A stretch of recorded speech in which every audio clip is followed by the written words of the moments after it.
Vamos hoje iniciar uma série de lives do GPISE. O meu nome é Ed Carlos, sou professor na Universidade Federal de Rondonópolis e vice-diretor da Aliança CIPA. E hoje nós teremos aqui duas pessoas que, além de excelentes profissionais, são amigos, né, que a gente tem um contato grande, e não poderíamos iniciar essa série, né, de lives sem, talvez, trazer algo inovador para vocês. Nosso objetivo com as lives do nosso grupo, do GPISE, é exatamente trazer coisas novas, coisas que pesquisas que têm sido realizadas aí, que está na crista da onda, que tem informação publicada em revistas de alto impacto e que tem o objetivo mesmo de trazer informações para mudar a nossa agropecuária. Então, hoje aqui nós teremos dois colegas que vou até deixar eles se apresentarem. Eu acredito que até como deve ser a apresentação do Paulo, no meu script, a minha orientada tinha colocado o currículo aqui, eu falei, não, eu acho que o Paulo não vai querer que eu leia tudo isso, né? Acho que falar Paulo Carvalho, a gente já sabe quem é, todos já conhecem, né? Então, nós teremos aqui hoje a presença do professor Paulo Carvalho e do doutor Tiago, professor Paulo da URGS, o Tiago da EPAGRE, e que são pessoas de muita experiência, né, na temática da nossa live. Então, hoje nós vamos falar sobre pastoreio rotatínuo. Quero dar uma ênfase no rotatínuo, não é rotativo nem rotacionado, né, é rotatino. Então, é um conceito de manejo para conciliar o crescimento do pasto e a desfolha do gado. Então, obrigado, Paulo, pela presença. Obrigado, Tiago. E se apresente aí, Paulo. Quem é o Paulo Carvalho? Bom, boa noite a todos. Obrigado, Ed, aí pelo convite. Obrigado pelo GPISE, Rondonópolis. Vocês sabem que a gente tem um carinho muito grande por vocês, né? Estamos sempre acompanhando os trabalhos de vocês aí no Cerrados. Então, estar com você, né, e estar junto com o Tiago também, pesquisador da EPAGRE, e que tivemos aí um momento lá na França, né, fizemos um roteiro gastronômico inesquecível, né, são as coisas que a ciência nos brinda, né.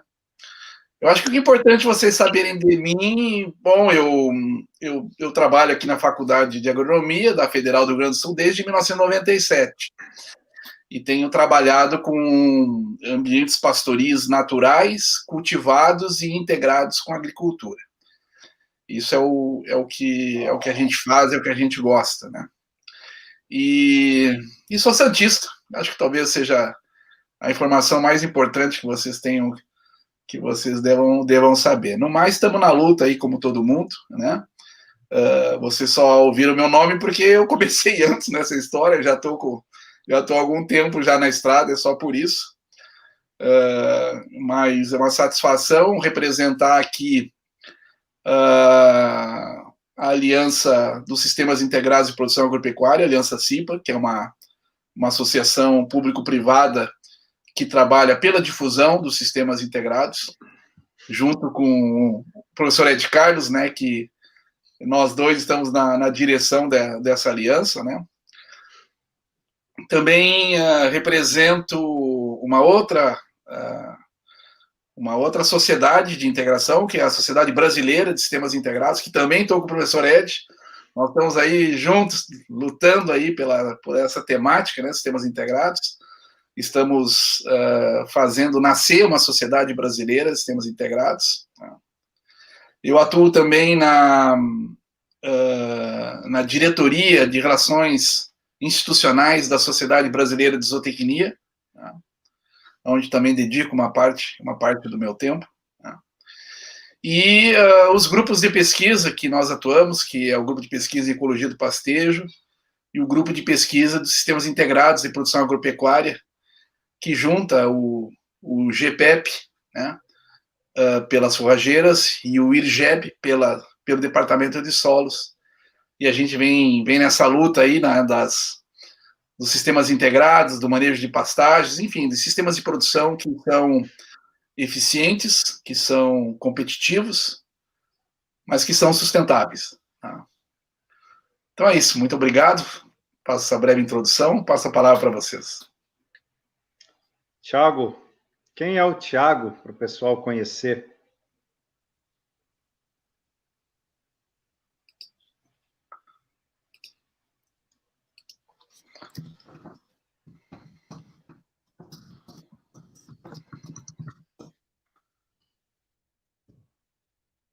Nos ouve, Tiago? Oi, Carlos. Tá travando bastante quando vocês falam. Tá, realmente. Mas o de Carlos tá me perguntando aqui quem é o Thiago. Espero que vocês me escutem bem. Meu nome é Thiago Baldiceira. Atualmente eu sou pesquisador aqui da EPAGRE, da Estação Experimental de Lages. Muita honra estar participando dessa primeira live do canal, né, de vocês, um belo grupo de pesquisa que vocês têm. É uma honra também estar compartilhando essa live com o professor Paulo Carvalho, que foi meu orientador de doutorado, nosso grande mentor, né? Ele falou que é santista de nascimento, eu sou de Guarapuava, no Paraná, mas torço para São Paulo. Então, tem um duelo já aí tem valor de times de futebol. Vou falar aqui que recentemente sou papai da Helena, que vai completar um mês agora domingo, então com muito orgulho. Então, fora um pouco da área de trabalho, né? Mas aqui na EPAGRE, como eu comentei, eu trabalho na Estação Experimental de Lages, temos um grupo de pesquisa, nós trabalhamos principalmente com pecuária, manejo de pastagens, dentro dos sistemas integrados, mas voltado sempre para pecuária.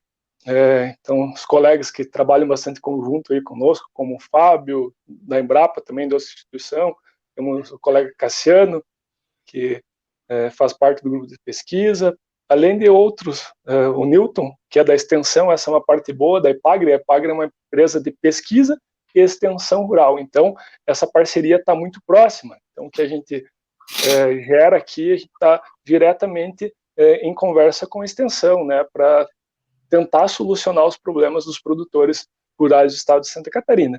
E aí, trabalhando um pouco nessa temática de manejo de pastagens, tendo realmente o Paulo aí como um grande mentor e tentando ajudar um pouco aí nessa linha de trabalho tão importante e interessante, que me fascina muito, porque as pastagens são um ambiente extremamente complexo e muito bonito, né?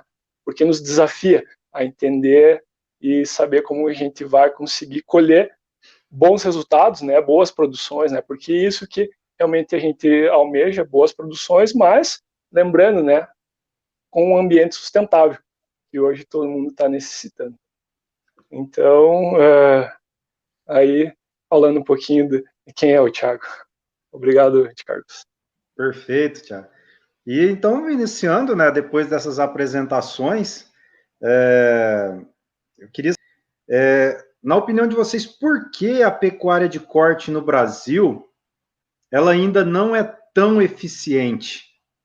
Né? Porque a gente, claro, tem alguns pontos, algumas regiões que você tem, algumas propriedades, vamos dizer assim, vamos até ser mais no micro ali, que tem uma certa eficiência, mas nós sabemos que os ambientes, a alimentação animal por meio de pastais é a mais barata, né? E tem muitos países, inclusive, que fazem marketing disso. Né? Mas, na opinião de vocês, por que a nossa pecuária ainda não é eficiente? Tiago, com você a palavra. Eu falei, vocês que não souberam, a gente trabalhou antes da entrada do vídeo, nós combinamos, todas as perguntas difíceis iam para o Tiago. Tá? Então, quero explicar para a audiência. Essa é uma pergunta extremamente difícil, Thiago, é com você.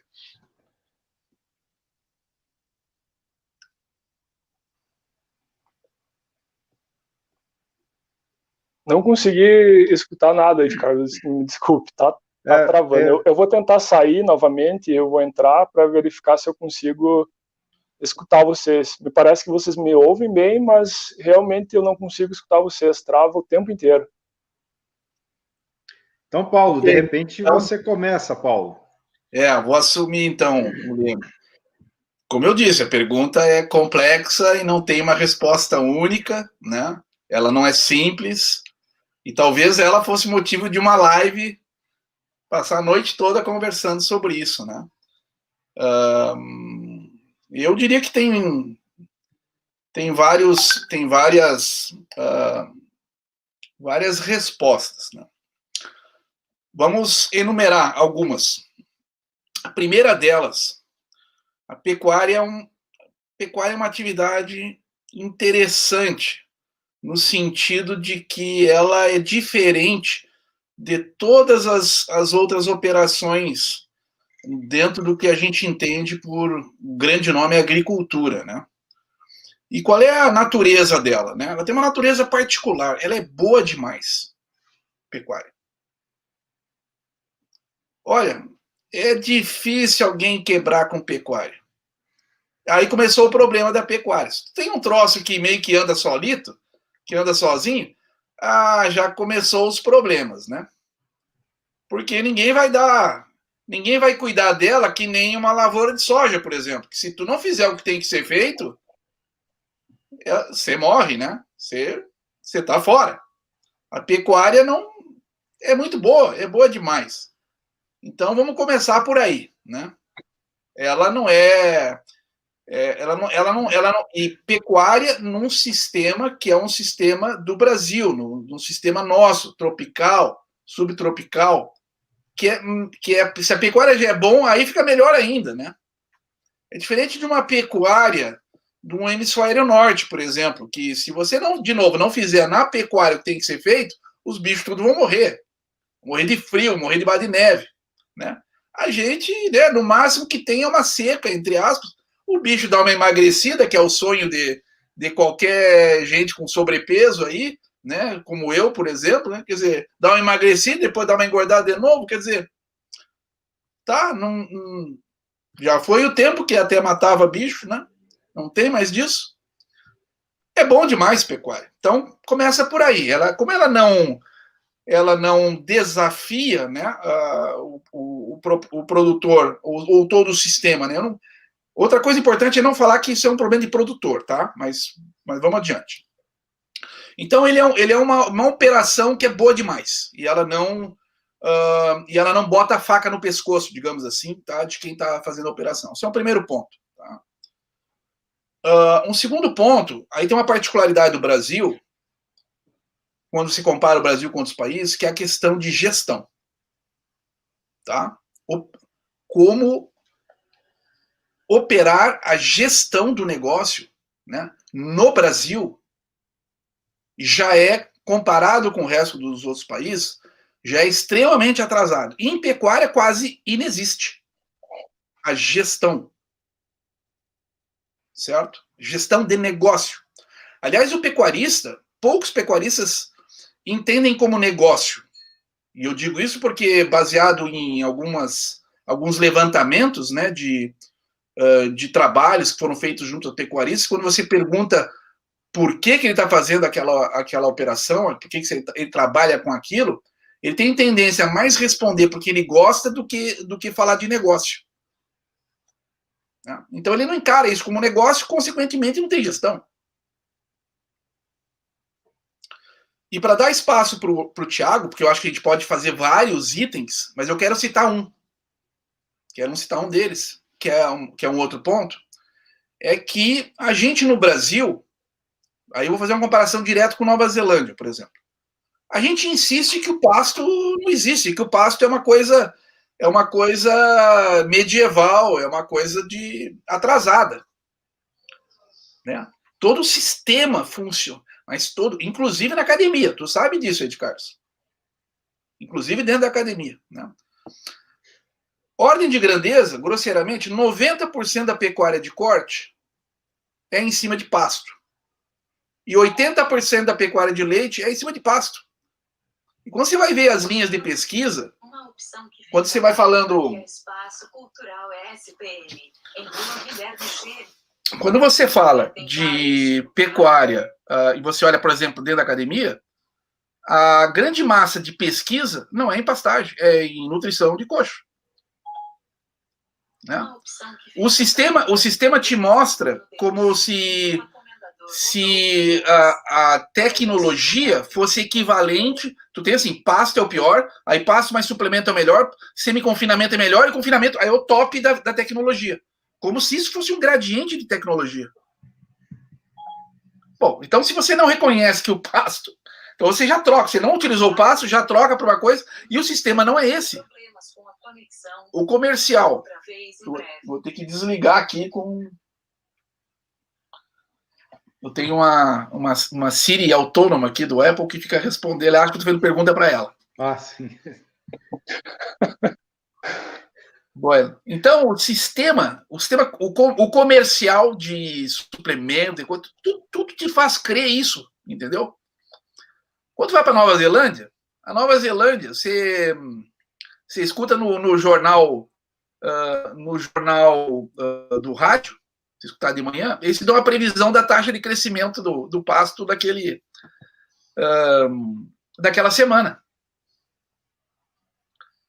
Na Irlanda, que é outro país que entendeu que é baseado em pasto, você assiste o jornal, o equivalente do Jornal Nacional, aí tem a previsão do tempo e aparece um mapa assim com as taxas de acúmulo de pasto em todo o país. São países que entenderam, bom, essa é a minha base, o recurso alimentar dos animais. Bom, então ele vai ter importância devida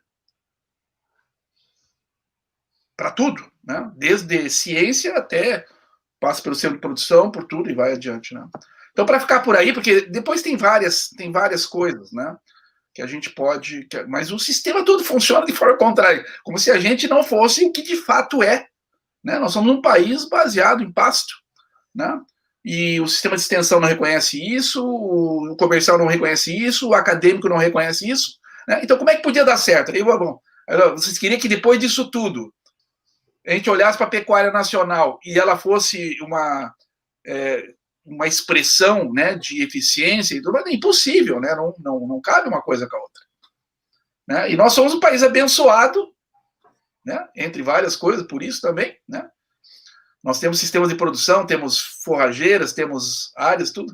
Nós temos sol e temos temperatura, coisa que ninguém tem, né? E um pouquinho, falta chuva, um pouquinho aqui, um pouquinho ali, mas... Então, eu diria assim, para ficar vamos dizer, ficar por aqui, deixar espaço para o meu amigo Thiago, alguns dos elementos, que são vários, eu poderia até discorrer à noite sobre várias coisas que a gente vê, é impressionante, tudo vai contra a pecuária, mas a pecuária é tão bom que ela vai adiante. É verdade. E aí, Thiago, o que você acha? Por quê? Para complementar. Agora eu escuto bem vocês, só me repita a pergunta lá no início, porque eu peguei uma parte da fala do Paulo, eu mais ou menos entendi o que vocês estavam falando, mas qual que é a pergunta exatamente, por favor? Por que a pecuária no Brasil, principalmente a pecuária de corte, também a leite, né, ainda é ineficiente? Eu acho que vale a pena. Minha experiência não é tão vasta aí, né, nesse mundo como o professor Paulo Carvalho, né, nesse Brasil, mas acho que vale a pena trazer um pouco do que acontece aqui na região, né, da Serra Catarinense, que é um espelho que acontece em todo o Brasil, né. O Paulo já comentou muito bem, né. Na maioria das vezes o produtor ele não enxerga a pecuária como seu negócio, né. Ele não trata aquilo ali como um negócio. Então ele não sabe quais são seus índices.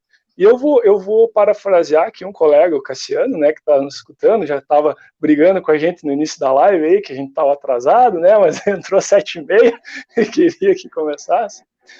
Mas em todas as palestras que a gente vai dando por aqui na região, né, a primeira coisa que ele pergunta quanto custa o seu bezerro, para produzir um bezerro, por exemplo, na propriedade de cria aqui. A primeira pergunta que ele faz aos produtores, até hoje, de várias palestras que a gente fez em conjunto, e essa pergunta que ele faz, olha, se eu enxerguei um produtor, ou dois, escutei, falando e dizendo para ele quanto custava, foram muitos. Então, como que vai andar bem algo que você não está entendendo realmente como está funcionando, né? E aí, os resultados, por exemplo, de uma outra experiência que a gente teve aqui, do Reprotec, que o Cassiano também, junto com o Newton, eram os líderes do projeto. Aí, quando eu entrei na Epagre, já fazem 6 anos, estava rodando já esse projeto. E mostra muito bem que trabalhou com algumas propriedades de referência e os produtores, eles passaram a entender o sistema, começaram a anotar, simplesmente anotar, né, seus gastos, suas contas, para onde estava indo os recursos, e a gente pega algumas propriedades. Hoje a gente tem uma delas, por exemplo, que é excelência em produção hoje aqui na Serra, em São José do Cerrito. Então, simplesmente a partir do momento que pegou o conhecimento que está sendo gerado na ciência, porque se apossou disso, né, e começou a implementar o que a ciência está mostrando, mas muito mais que isso, começou a controlar a sua produção. Aí começou a ter ter lucro também, inclusive, com a pecuária, porque a pecuária aqui no campo nativo da região, né, as pessoas se mantêm, vão ficando, porque a pecuária, como o professor Paulo falou, ela é muito boa, porque mesmo muitas vezes se o cara não fazer a coisa certa, ele ainda consegue, mas isso daí está mudando, não vai continuar sendo assim, né? E a gente já está vendo em várias regiões. E aí, por exemplo, a soja tomando conta porque a pecuária não está gerando resultados, né? Então, é um exemplo. Não estou falando mal da soja, só comentando da substituição, né, de várias áreas de pastagens, por exemplo,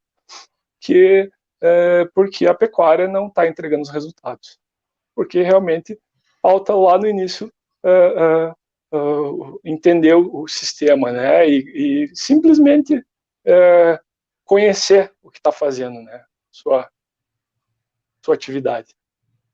E eu vejo aqui algo aqui na nossa região, aqui no Brasil Central, é que o pessoal da pecuária está perdendo lugar, o tradicional, e está entrando soja, e o agricultor quer fazer pecuária, né? Que aí entram os sistemas integrados e antes se falava, mas vou colocar gado na minha lavoura, vai diminuir a produção.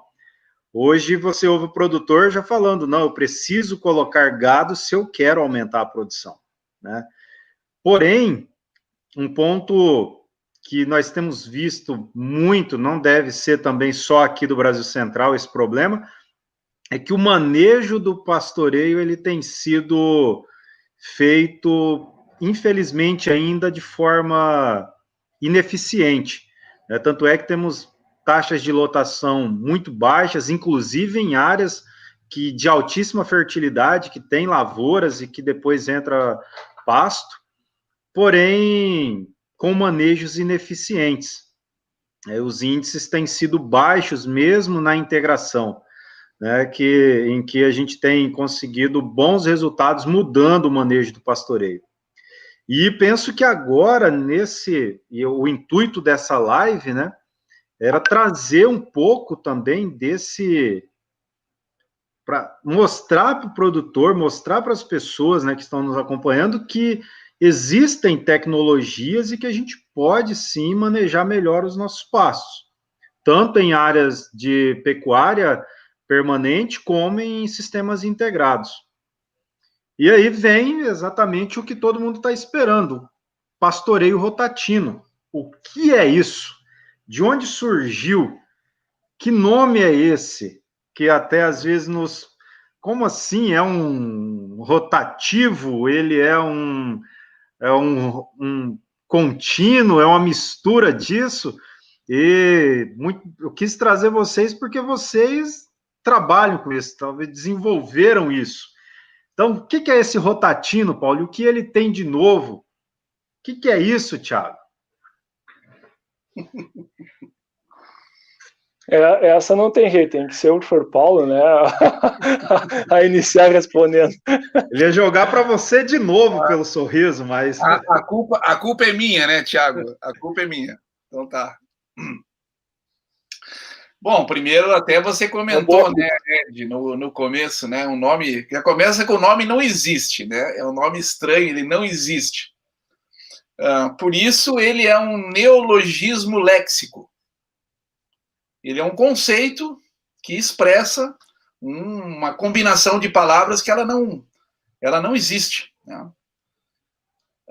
O Rotatino, então, ele lembra que, conceitualmente, é um conceito que se aplica tanto em pastoreio contínuo quanto em pastoreio rotativo. Né? Então, para responder o que ele é, primeiramente, ele é um conceito de manejo. Ele não é o manejo em si, ele é um conceito. Certo? A partir de um conceito, você aplica ele. Depois, na prática, né? Por exemplo, no pastoreio contínuo. Por exemplo, no pastoreio rotativo. Então, ele como nome, né? Como esse neologismo, né? Ele tem essa representatividade. E o que ele é? Né? O que é esse conceito? Acho que uma forma de explicar ele, fundamental, é que ele deriva, é um conceito de manejo que ele deriva de uma filosofia de entendimento de manejo de pastagens, né?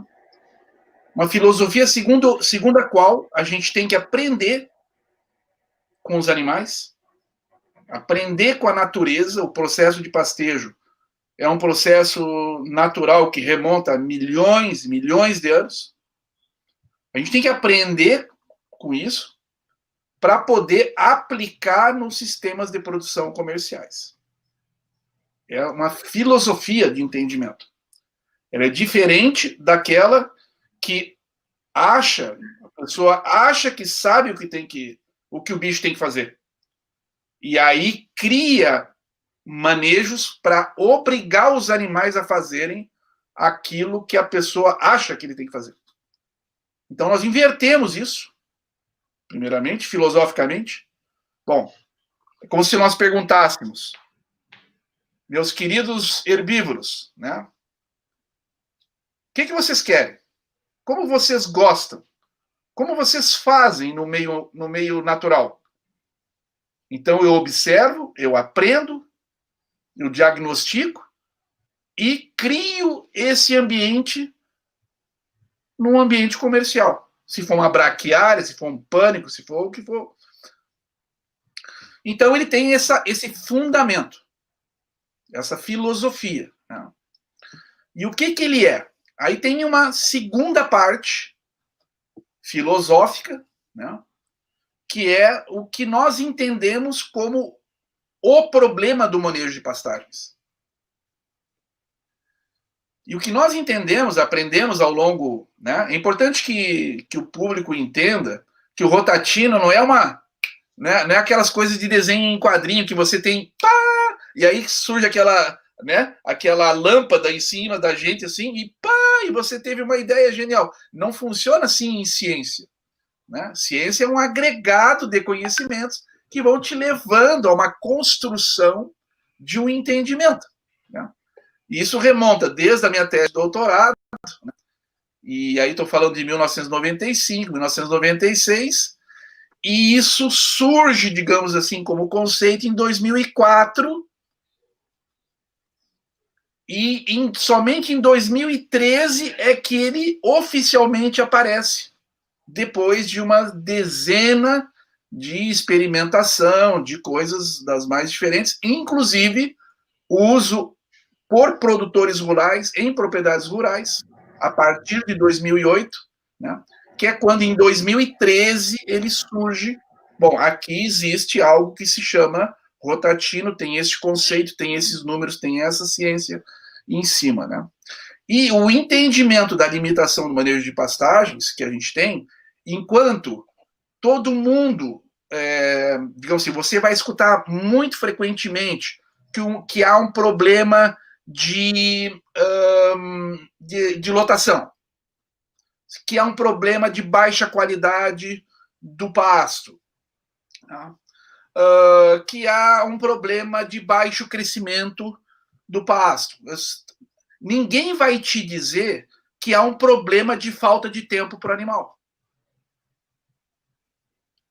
Nós entendemos que o tempo é uma variável fundamental nessa equação. E ela define a produção animal. Ponto. De que forma? Normalmente os animais estão restritos no seu sistema de produção, no seu dia a dia de campo, que um bicho tem que passar 10 horas, 12 horas pastando, ele passa esse tempo todo e não colhe o que precisa, é uma questão de tempo. Ele tem uma limitação de tempo. Se ele fizesse isso 24 horas e ele não faz, ele ia consumir a quantidade que ele precisava. Mas ele não tem este tempo. A gente supervaloriza, eu não quero dizer aqui nem polemizar que não há problema de qualidade, não é isso. Mas que nós supervalorizamos, né? Priorizamos de forma diferente o que de fato acontece para o animal em pastejo. Eu vou ficar restrito ao ambiente pastoril. No ambiente pastoril, a nossa filosofia, o nosso entendimento, ele aponta para que o problema dos animais é um problema de tempo. Então, o Rotatino vem para resolver o problema de tempo dos animais. De que forma? Aumentando a ingestão por unidade de tempo em pastejo. Nós procuramos estruturas de pasto que otimizam a ingestão e minimizam o tempo. E quando você faz essas duas coisas junto, a tua probabilidade de alcançar alta produção animal é muito mais elevada. E as questões de qualidade, isso não está esquecido. A da produção vegetal não está esquecido, mas são consequências de um norte muito claro sobre o tempo dos animais para aquisição da sua dieta. Nisso, Ed, é a base de todo o fundamento do pastoreio rotatino. O rotatino, ele propõe estruturas de pasto que minimizam o tempo e aumentam a ingestão de nutrientes por unidade, minuto, hora que o animal está em pastejo. Quando a gente consegue fazer isso, aí nós estamos muito próximos de alcançar o potencial do pasto. Estamos muito próximos do máximo de potencial genético dos animais em pastejo. O que é isso? Ordem de grandeza. Isso é um animal ganhando 1 quilo, 1,1 kg por dia. Isso é uma vaca produzindo 25, 30 litros de leite por dia, né? Esses são os verdadeiros limites, né? Muitas vezes desconhecidos, né? Da produção animal em pastagem, onde o bicho come folha com barriga cheia. A qualidade é consequência de comer folha em pastejo, né? E o rotatino, quando ele olha para o tempo, ele tem como consequência coisas não procuradas, como, por exemplo, alta ingestão de nutrientes, de proteína, como você quiser expressar, o nitrogênio de diferentes formas, mesma coisa a fibra, como você quiser expressar, né? Você tem barriga cheia, né, de folha, o resto tudo é uma consequência. Então essa é a lógica, essa é a diferença, né? Enquanto que as formas mais comuns de se pensar o manejo de pastagem, elas sempre partem da planta. Elas sempre partem de uma curva de crescimento, elas partem de curva de crescimento de matéria seca, elas partem de uma curva de distribuição de componentes morfológicos, elas passam dentro de uma curva de acúmulo de carboidratos de reserva, tem N coisas, morfogênese, número de folhas por perfilho, duração de vida da folha, tem vários parâmetros, né, que formam um conceito de base diferente, eu diria recorrente, né? Porque o que é diferente, na verdade, é o rotativo. O rotativo é diferente por isso, porque ele parte de um conceito, ele parte de uma filosofia, né? Totalmente diferente em relação às outras formas de entender. Mas é importante que vocês percebam que nós não estamos falando de um manejo, nós estamos falando de um conceito. A aplicação disso no campo, aí é que o conceito vira manejo. Isso é um pouco mais complexo, né? Vai lá, Thiago. Aí tem outros elementos. Aí significa planejamento espaço-temporal de espécies forrageiras, de estratégias de adubação, estratégias de plantio, né, no tempo e no espaço, combinações forrageiras, ajustes de categorias animais. Bom, aí é que você entra no nível, você pega o conceito e aplica isso em nível de fazenda, e espaço-temporalmente você organiza essas coisas, aí é que você chegou no manejo. Mas se você chega no manejo sem conceito, aí vira a pecuária que vocês estão falando aí, que vocês veem todo dia. Que volta lá no que vocês dois comentaram, né? Do insucesso da nossa pecuária por conta da falta desse planejamento. Correto. Eu acho que vale a pena, né, adicionar isso, porque, como o senhor comentou, Paulo comentou, a grande diferença é olhar o animal, né, nessa grande interação aí que ocorre, né, e vendo realmente boa parte da literatura, tudo baseado, várias situações e manejos baseado em pasto, né, mas aí muitas vezes vem e pergunta, tá, mas daí eu vou perder a produtividade do pasto. Justamente ao contrário, essa é a parte mais interessante de tudo, porque, como o professor Paulo falou, é recorrente, né, do que o animal faz. Então, quando a gente olha para o pasto, e a gente está, alguns experimentos olhando aqui na IPAGRE, né, olhando mais a fundo o pasto, a gente percebe que a gente vai ter mais produção de pasto, né, porque a gente vai conseguir otimizar os processos ecofisiológicos da produção da pastagem. E é claro que, se a gente for pensar, é muito lógico. Se a gente está olhando a ecologia dos animais, como é esse processo, as plantas evoluíram junto com os animais. Então, a gente não poderia esperar algo muito diferente disso. Essa é a beleza a beleza de toda a história disso, né? Que se encaixa perfeitamente, e é lógico. Não tem como não se encaixar, né? E o que a gente observa na maioria dos manejos é que exatamente nós queremos ensinar o animal. Eu sempre, quando eu vou falar de rotatino, eu faço uma analogia, eu indo numa churrascaria e o churrasqueiro querer me forçar a comer uma coisa que eu não quero comer. Eu quero comer uma picanha, eu quero comer uma costela, mas ele quer que eu coma linguiça, frango, queijo, né? E a mesma coisa que nós temos feito muitas vezes com os animais, nós temos colocado eles ali e falado, olha, vai comer isso daí, não você vai entrar nesse pasto com 90 centímetros, você vai rebaixar ele até 10, e tem pasto aí, tem talo, né, tem colmo ali à vontade, mas às vezes ele não quer comer aquilo, porque ele, como o Thiago falou, ele coevoluiu com os herbívoros coevoluíram, né, com as forrageiras. E a gente não via o animal rapar aquilo ali que ele vai voltar para comer, né?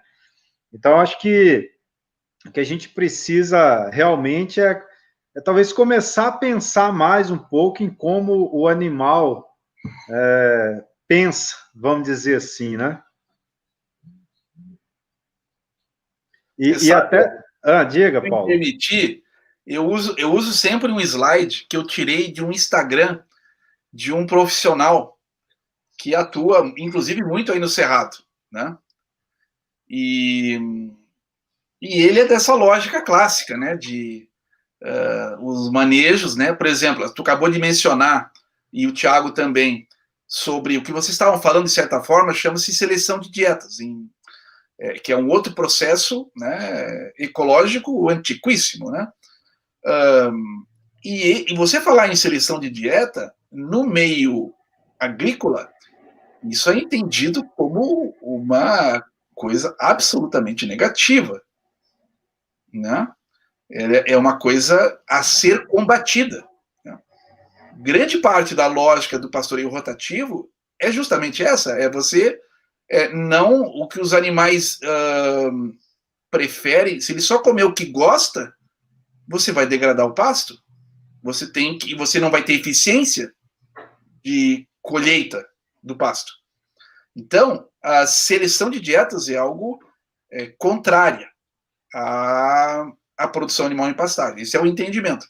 E aí a frase que ele usa, aí eu quero passar para vocês, tá? Que eu tô lendo aqui numa apresentação que eu tenho aqui, e estava assim, não, eu fiz o print do que você. E a frase é a seguinte: na sua fazenda, é você quem manda no gado ou é o gado que manda na fazenda? E escolhe onde e o que ele quer comer, né? Olha o princípio. Eu quero ilustrar isso como o princípio. Esse é o princípio reinante da coisa, certo? E o rotatino, de novo, é o grupo que, digamos assim, que aceita os princípios do rotatino é exatamente o inverso disso. Ou seja, não, eu quero que ele me diga o que ele quer e onde ele quer estar, e eu vou facilitar isso para ele em nível de manejo. Aí eu vou construir um ambiente pastoril, né? Vou fazer um design pecuário com várias opções de forrageiras, né? Com vários níveis de adubação, com várias mesclas forrageiras distribuídas no tempo e no espaço, que é o princípio do que os animais adoram e precisam no pastejo. Diversidade, folhas, liberdade, né? Quando te forçam a comer até o, né? Até lamber o prato, quando você é uma criança e a sua mãe não te deixa sair da mesa enquanto tu não comer tudo, né? Isso, se você medisse algo no sangue, indicador de estresse ou de conforto, isso seria positivo ou negativo? E aí eu tô esquecendo a parte de educação, né? De perda de alimento enquanto tem gente passando fome, tem todos. Não tô nesse contexto. Estou dizendo que a nossa lógica é essa. Aí tu aplica para um bicho que tu tem que vender peso, vender leite. Esses bichos não foram contentes. E eu vou chegar nisso, porque nós medimos isso, hein? Nós medimos isso nos nossos experimentos. E isso quando sair, nós estamos num paper que já está rodando aí. A hora que começar a sair esses números do estresse do bicho, que é obrigado a comer o que ele não quer, vai dar uma confusão aí nessa questão de bem-estar, que vai ser uma coisa mais linda. Isso é bom. Eu sempre gosto disso. Eu falo para os meus alunos que o maior prazer que eu tenho é de ir em algum evento em que as pessoas debatem ciência. Então, a gente tem que sair da zona de conforto, né? E uma coisa que eu vejo, Paulo e Thiago, e que talvez vocês possam falar, às vezes eu já vi publicações também nas redes sociais de um pasto, assim, parelho, sabe? Naquela altura, assim, parelha. Um mombaça, por exemplo, a 40 centímetros ali, bem parelhinho. Parece que veio com a régua cortando. Então, me parece que isso não é o que nós queremos no rotatino. Nós não queremos um pasto olhar assim, parecer aquele campinho que foi aparado para ficar tudo da mesma alturinha. E principalmente quando ele está abaixo da altura ideal, né? Não parece, se o animal puder selecionar, me parece que não é isso que ele quer. O problema é que é a história lá do começo, né? O que é bom para os nossos olhos ou o que é bom para o animal, né? Porque para nossos olhos, em geral, nós vamos querer aquele campo de futebol, aquele gramado 100% redondinho, né? Mas muitas vezes para o animal não é isso que vai permitir o animal conseguir selecionar realmente a dieta dele. Tudo que o professor Paulo está colocando aí. Então, inverter o que está aqui dentro nos nossos conceitos. Essa é a dificuldade. E levar isso para o produtor, né? essa inversão dos conceitos do que é ideal, né, para o teu olho ou para o olho do animal. Então, essa é a grande dificuldade, né?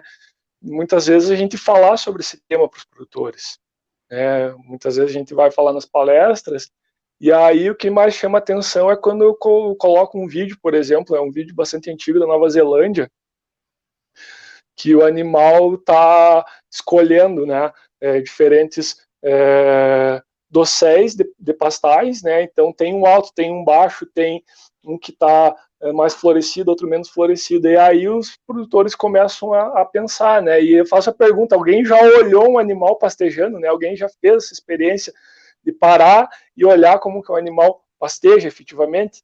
E aí é muito difícil, você não anota nem os números lá. Claro, tem alguns apaixonados que até vão fazer isso, mas quando a gente começa a realmente observar isso, a gente consegue entender essa lógica, né?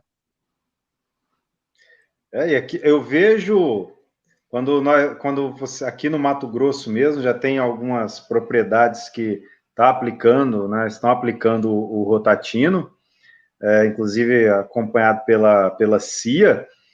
E você vai num produtor e fala: olha, esse aqui é o momento de tirar os animais. Ele olha assim e fala: não, mas espera aí, tá ficando muito pasto para trás, né? E o animal, ele já vai se condicionando. Às vezes nós dividimos aqui em 2, no máximo 3 piquetes, porque aqui o rotatino, se você fizer mais de 3 piquetes, você perde a mão, porque o pasto ele cresce. Se você ficar caladinho assim, você ouve ele crescer, né? De tanto que alta temperatura, tem água e faz adubação. E um ponto interessante é que depois ele olha e fala: rapaz, é até fácil eu manejar os animais agora. O meu cunhado mesmo, ele ia lá, começou fazendo, ele abria a porteira, gado Nelore, e gritava. Os animais já sabiam que ele já estava comendo bem, só que ele ia comer algo melhor quando mudasse de pasto. Então ele não precisava nem entrar mais a cavalo para fazer a mudança, né? Para manter as alturas ideais.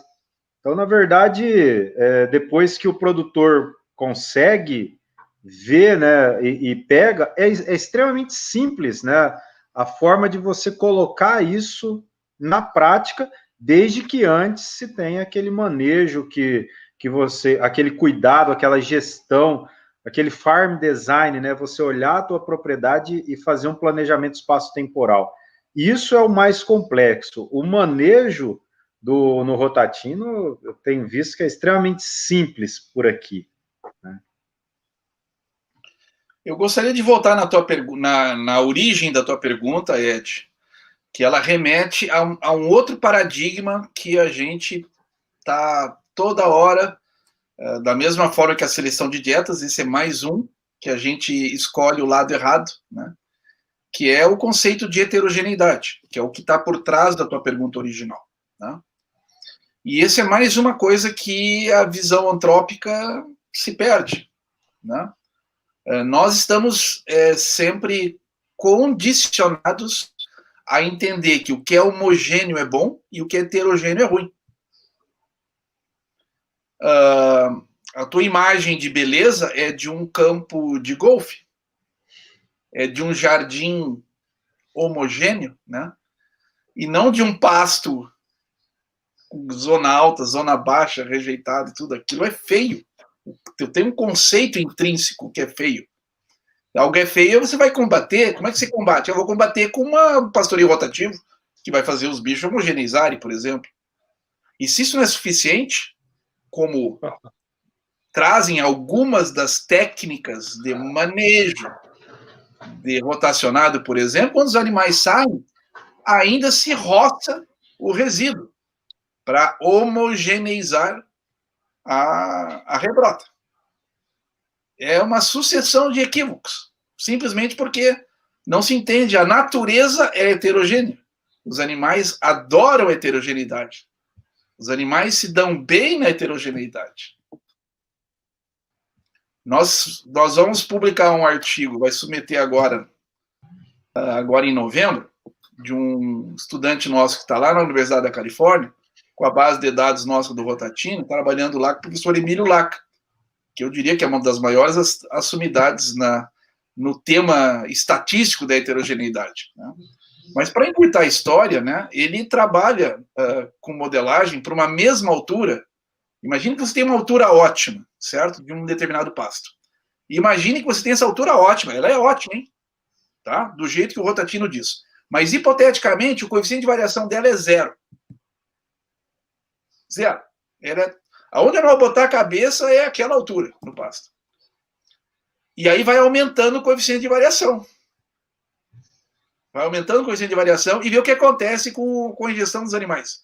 A ingestão vai aumentando para uma mesma altura média, com coeficientes de variação. E aí, só que, claro, né? Tu tem a altura ótima, se tu tem a altura baixa da ótima ou mais alta que a ótima, essas diferenças diminuem. Se tu tem a altura ótima com coeficientes de variação crescentes, né, tem ótimos de heterogeneidade.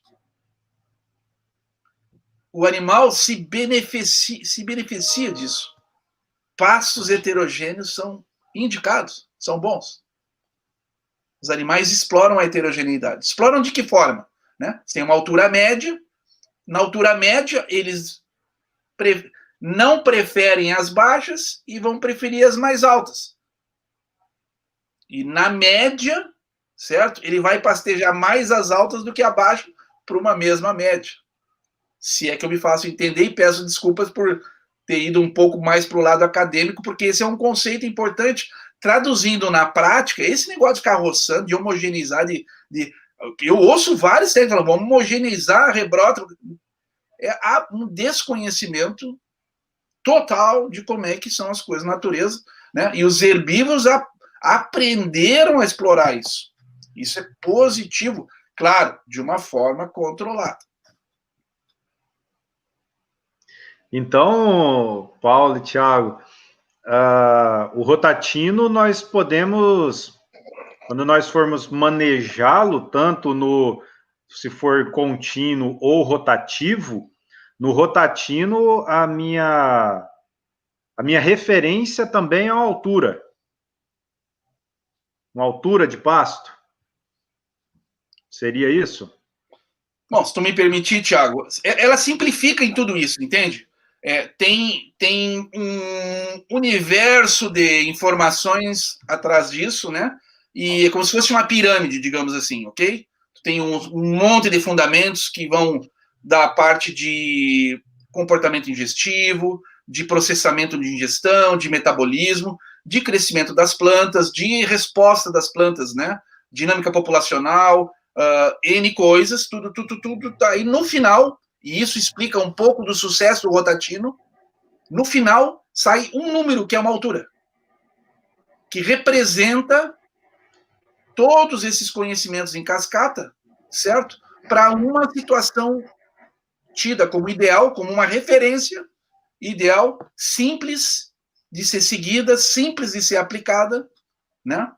E que, no caso do produtor, ele não precisa saber nada além disso para pegar o conceito e transformar em manejo.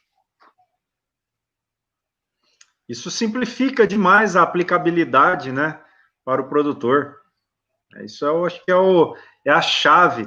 Só que o interessante é que quando nós vamos ler, né, aprofundar no Rotatino, tem uma base teórica muito sólida, é muito trabalho por trás para chegar nessa altura, e que é uma altura que é igual ou difere muito da que é preconizada pela literatura atual. Numa braquiária, por exemplo, o que seria essa altura? No Mombaça, muda um pouco do que tradicionalmente é utilizado? Se me permite, Paulo. Mais uma vez, né, se a gente for pegar a maioria da literatura que está posta, ela muitas vezes está baseada em conceitos apenas de planta. Então, se você olha as alturas, aí você muitas vezes não tem a mesma altura para o que o animal prefere e o que você está vendo com planta. Essa é a diferença principal, né? Então, se você for pegar algumas espécies que a gente maneja com interpretação de luz a 95%, é uma altura que fica um pouco acima do que a gente está vendo para os experimentos dos trabalhos com o rotatino, por exemplo, né? Como quando a gente vai aplicar o ponto de vista animal, que é o que a gente está falando. Então, para algumas situações, na maioria das espécies, a gente não tem a mesma altura de entrada comparado ao que está na literatura. E, claro, esse é um tipo de experimento com interpretação luminosa, né? Um tipo de altura de manejo. Tem várias outras formas de se aplicar. Vale a pena dizer que quando a gente olha só planta, tem uma grande faixa de amplitude, um pouco maior do que para o animal, para a resposta de planta, da produção. Então, por exemplo, lá na década de 80 o Hodgson já mostrava lá uma faixa de IAF para contínuo, onde tem uma mesma produção para plantas.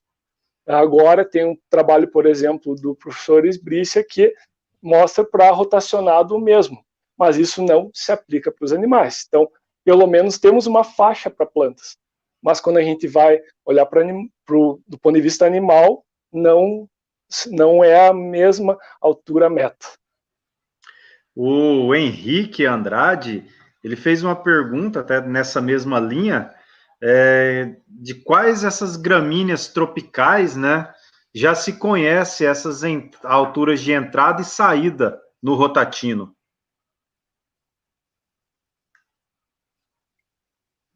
Olha, no rotatino a gente já trabalhou com pastagens nativas, com pastagens de inverno anuais, com pastagens de inverno perenes, com tropicais anuais e com tropicais perenes.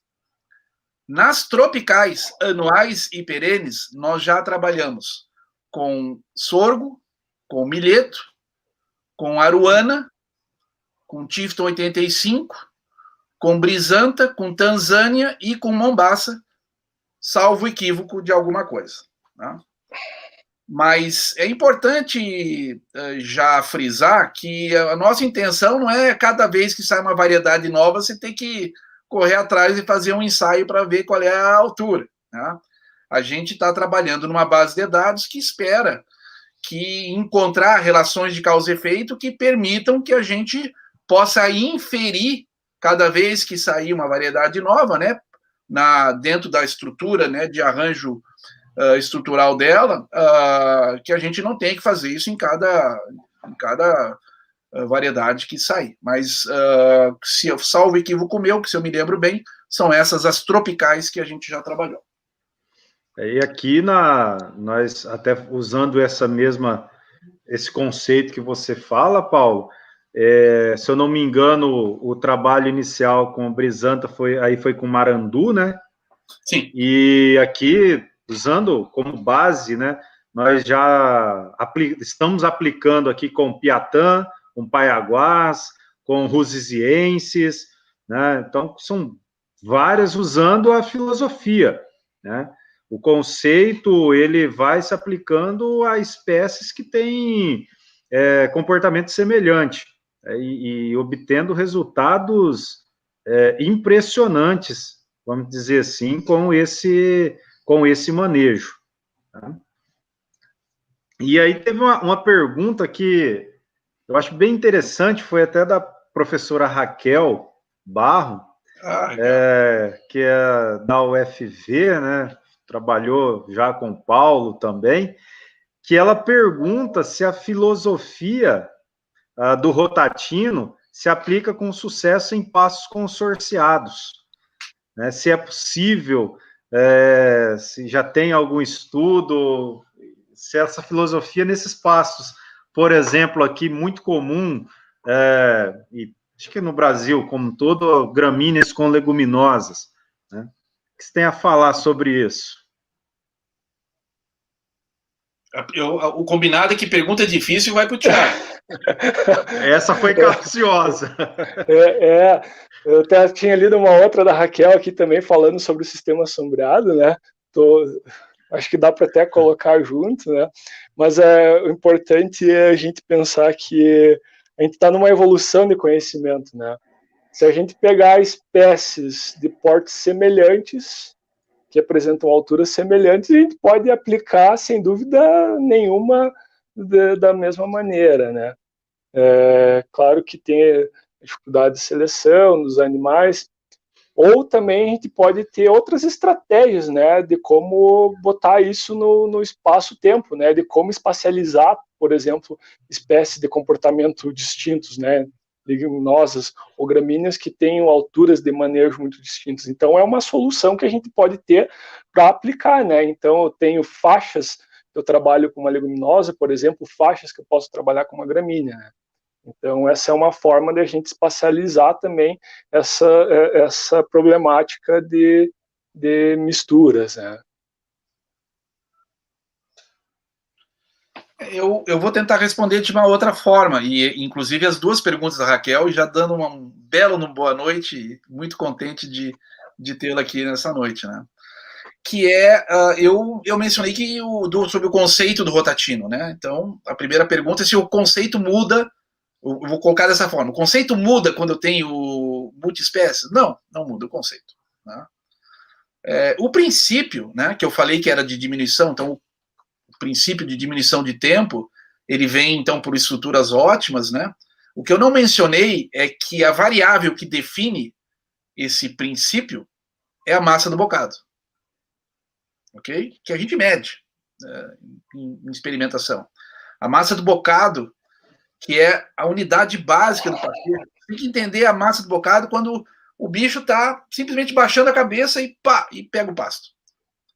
Nesse momento, quando ele faz isso, ele não sabe se é contínuo, ele não sabe se é rotativo, ele não sabe se está em pleno sol, se ele está em sombra, ele não sabe nada.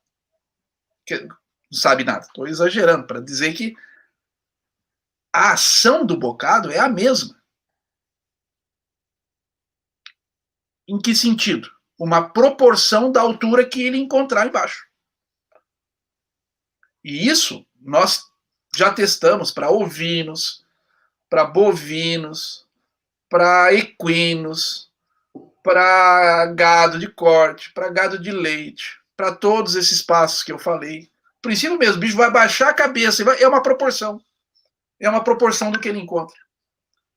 Então, o princípio não muda. É tudo uma questão, como disse o Thiago. Bom, ok, se eu tenho um Mombaça com Arax pintoi, bom, aí, né, mas o problema nem é do rotatino, é um problema de concepção da coisa, né? Agora, se nós temos uma Tifton 85 e um Arax, segue, tranquilo. De novo, o princípio, por isso que é rotatino, tanto faz se é contínuo, se é... Porque a base é a colheita do bocado. E ela tem alta correlação, altíssima correlação, com a variável que chama-se velocidade de ingestão, que é a variável, finalmente, que minimiza o tempo, que é o princípio que eu havia falado no início. Isso tudo está interconectado. Né? Então, a mesma coisa na sombra. Né? Na sombra, bom, aí aquele perfil é menos denso, mas igual vai ser uma proporção da altura. E a massa que o animal vai tirar num ambiente sombreado vai ser menor para a mesma altura ótima do que num ambiente de sol. Mas a altura é aquela, não muda. Não. O Thiago pode dar o depoimento aí, porque ele teimou comigo isso aí há 3, 4 anos atrás. Não pode. Né? E é um pouco até que a Raquel tem certeza que também vai nessa lógica de que, não, mas no ambiente sombreado a planta muda isso, muda aquilo lá. Muda... Sim, mas esquecendo, o animal não muda. Acho que vale a pena comentar os experimentos que a gente está trabalhando aqui com uma espécie nativa de Santa Catarina, missionário gigante. E a pergunta era essa, né? Vai mudar em um ambiente sombreado? Porque quando a planta está lá embaixo de árvores, ela está experimentando condições de luz diferentes, né? De quando está a pleno sol. A gente tem uma sombra que que muda tanto quantidade como qualidade da luz. E isso gera alterações no crescimento da planta.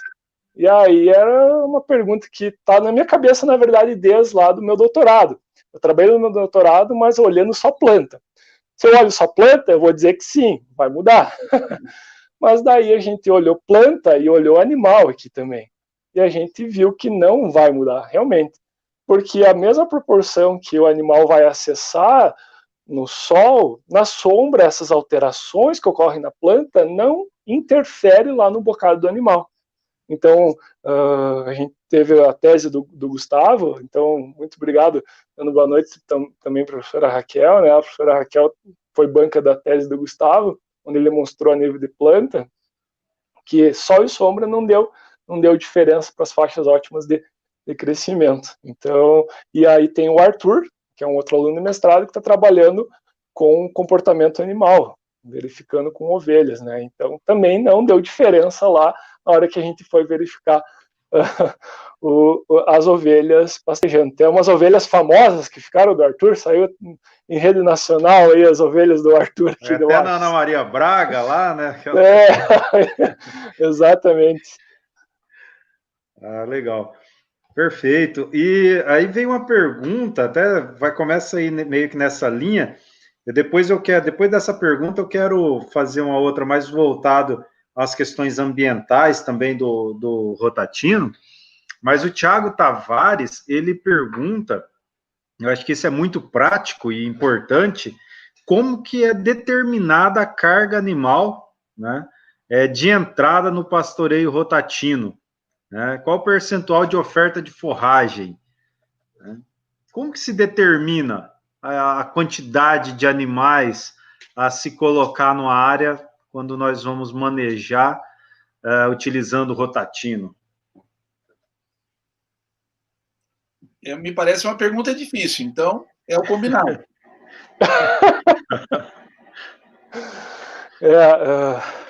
Essa daí é uma das mais difíceis que a gente teve nessa noite, né? Talvez eu não saiba responder ela por completo e vou ter que pedir ajuda aos universitários, né? Mas quando a gente passa a trabalhar no rotatino, a gente percebe que o controle é a altura, né?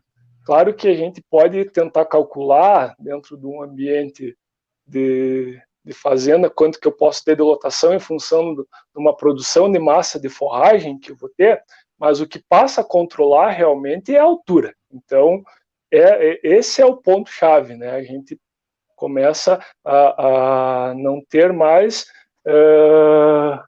esses outros processos de taxa de lotação influenciando como a gente tem num rotacionado clássico, por exemplo, né? Então, a altura ela vai comandar.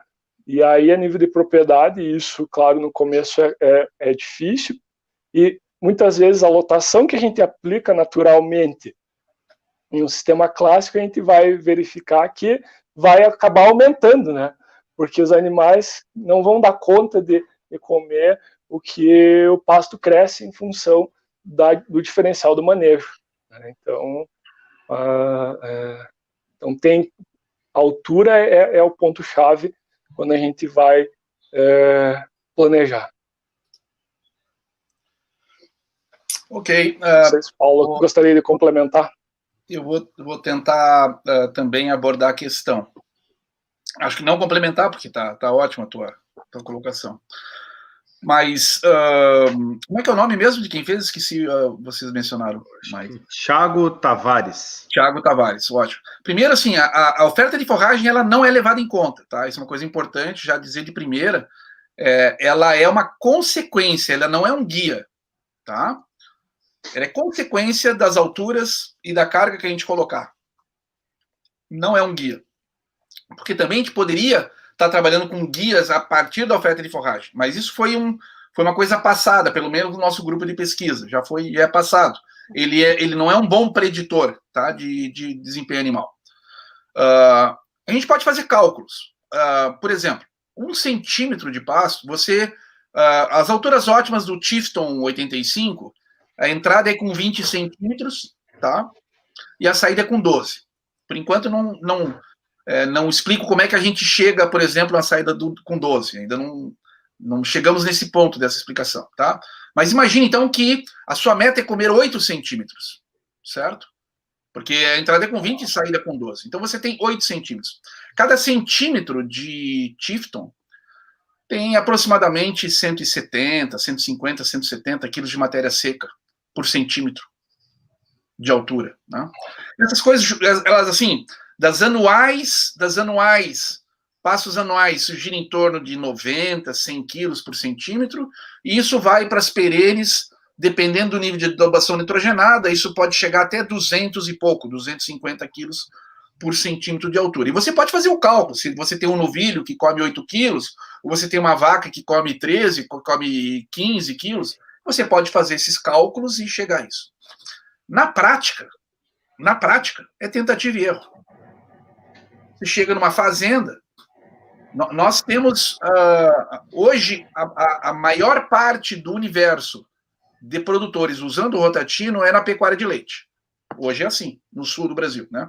Eu estou falando de mais de 2.000 propriedades rurais usando o Rotatino. Quando você chega, né, o cara já está usando o pasto, já está lá, as vacas já estão comendo, certo?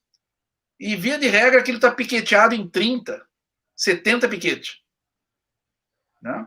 E o que você faz, simplesmente, no dia que você foi lá para começar o Rotatino, em vez de passar as vacas para a faixa da frente, daquele super piqueteamento, você abre 3. As 3 faixas seguintes. E o Rotatino começou assim. Começa assim. Você passa a ter um novo resíduo, que não é mais aquele de comer tudo, né? E você passa a ter um novo mecanismo. E você vai aprendendo, porque essa pergunta, qual é a lotação, aí eu tenho que perguntar qual é o pasto, qual é a adubação nitrogenada, qual é a... É um monte de perguntas, é o que define o crescimento. A lotação é uma consequência do crescimento do pasto. Por exemplo, se você come de 20 para 12, é a velocidade que vai voltar os 12 para 20. Isso pode ser 1 centímetro por dia, ou pode ser 3 por dia. E você tem que voltar na mesma faixa 4 dias depois, como o Ed Carlos disse. Às vezes o sistema no final, que era 30 piquetes, vai virar 4. Porque a rotação é muito rápida. É uma consequência. O que acontece se você aplicar o conceito no pastoreio rotativo? O que vai acontecer é que tu vai ter uma intensidade de pastejo na faixa baixo e uma rotatividade extremamente alta, como consequência da aplicação do conceito.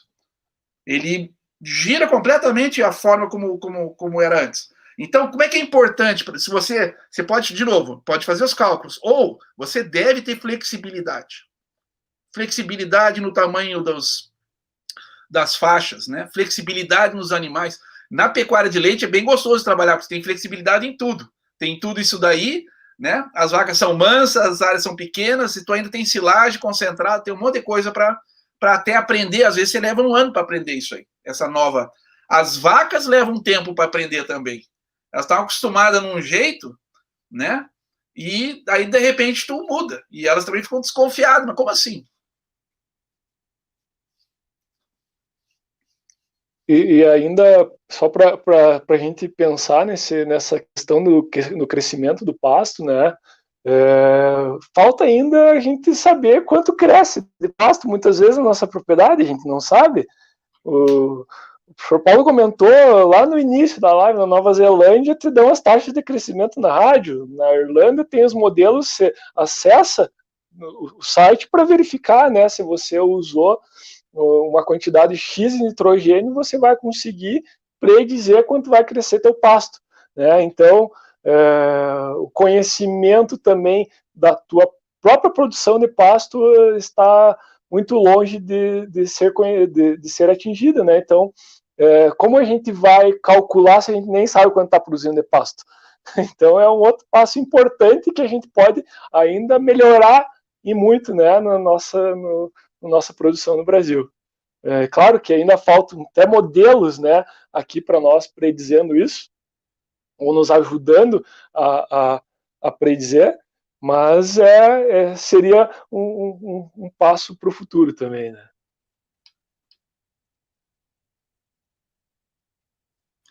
Aqui no Mato Grosso, em experimentos que nós temos aqui na Fazenda Guarita, 1 centímetro de pasto chega a representar 175 quilos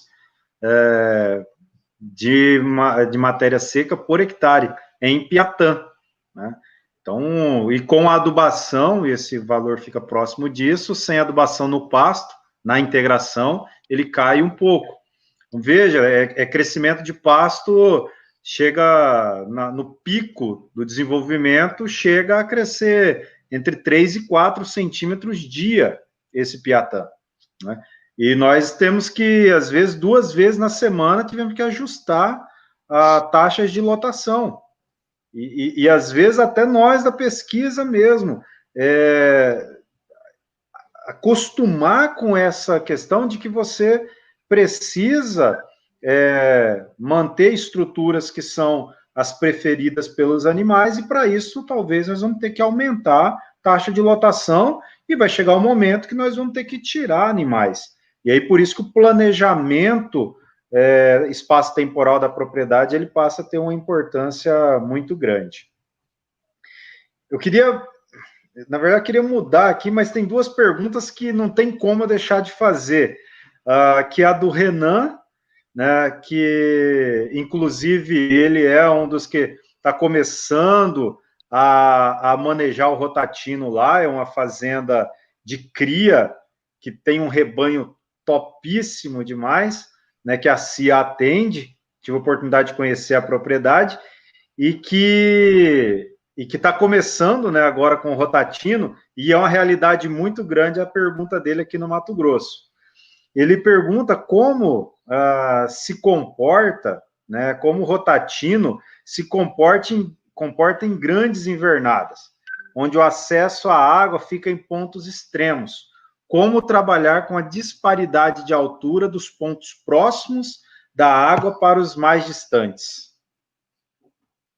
Bom, a pergunta é difícil, mas eu acho que o Thiago caiu? O Vili já saiu. Não aguenta mais pergunta difícil, né? Bom, obrigado, Renan. Só toma cuidado com a questão, de novo, como trabalhar com a disparidade de altura. Como se disparidade de altura já te diz que é isso algo... Bom, tem que ser parelho e não desparelho. Então já toma primeiramente cuidado com o que a gente está falando de disparelho. Disparelho é bom, certo? Agora, é a coisa mais normal que as alturas sejam menores nesses pontos de atração dos animais, né? E eles sejam maiores. E, sem dúvida, numa grande invernada, é bastante difícil de você conseguir atingir as metas do rotatino. Então, o ideal é que você não tivesse potreiros, invernadas tão grandes. Estou falando o gauchês aqui, né? Mas eu já trabalhei, a minha experiência máxima de eu trabalhar diretamente, então não é que eu conheço, eu trabalhei diretamente, são com coisa de 500 hectares, tá? E não é simples, não, é bastante complicado. Por isso que trabalhar o conceito num rotativo é mamão com açúcar, se me perdoem o jeito coloquial de me expressar, né? É mamãozinho, é tranquilo, mas tem uma gestão muito grande. Trabalhar bem no contínuo é a coisa mais complicada que tem. Nós estamos começando um projeto agora em novembro, que a gente está chamando de Rotatino 4.0, que é a lógica do rotatino no mundo do chamada pecuária de precisão, com todas as coisas. Estou dizendo isso para dizer o seguinte, nesse modelo, é importante, de novo, se o princípio é o comportamento original dos animais, essas áreas que você está chamando de disparidade, né? Ou seja, áreas que os animais não estão visitando, você precisa, num pastoreio contínuo, aumentar a atratividade de algumas áreas e diminuir ou manejar a preferência de outras. Por exemplo, a gente imagina que lá no futuro, eu estou falando isso porque é um princípio, certo? Lá no futuro, as áreas que estão muito baixas, que eu não quero que os animais estejam, elas vão ter, os animais vão estar sempre com um colar do tipo desses de cerca virtual, e você vai programar que esta semana eu não quero que eles comam tal lugar. Se a tua invernada lá tem 1.000 hectares, tem 2.000, tem 3.000 hectares, a ideia, para você aplicar a lógica, você vai dizer, não, essa semana eles não vão comer aqui. Em teoria, claro, o que você está me dizendo não é assim, mas vou falar em teoria. Em teoria, eu gostaria de dizer que o coxo de água vai se movimentar para aquele outro lado. E as áreas que você disse disparelhas, você precisa aumentar a atratividade. Por exemplo, com um coxo de suplemento. Que também você poderia... eu tenho um drone, o drone me disse que tal área está passando a altura do Mombasa, que era para ter 70, está em 90, então vou mandar um coxo para lá, certo? Um coxo que os animais sabem que ali vai ter coisa boa, eles vão passar a pastejar ali preferencialmente. No futuro, claro que hoje a gente faz, sabe como a gente aplica isso? Hoje a gente pede para o nosso estudante, ele pega o coxo e leva para lá, ele pega a cerca elétrica e fecha um pedaço. Nós fizemos um experimento assim, rodamos no inverno passado, de como conduzir num pastoreio contínuo. A disparidade é boa, mas tem que controlar ela. Quando passou de um nível inferior, que passou demais, essa zona tem que ser fechada por alguns dias. Se ela passou alta demais, os animais têm que estar concentrados ali por algum momento, no pastoreio contínuo, para que a média... O que é o desafio da aplicação do rotatino num pastoreio contínuo?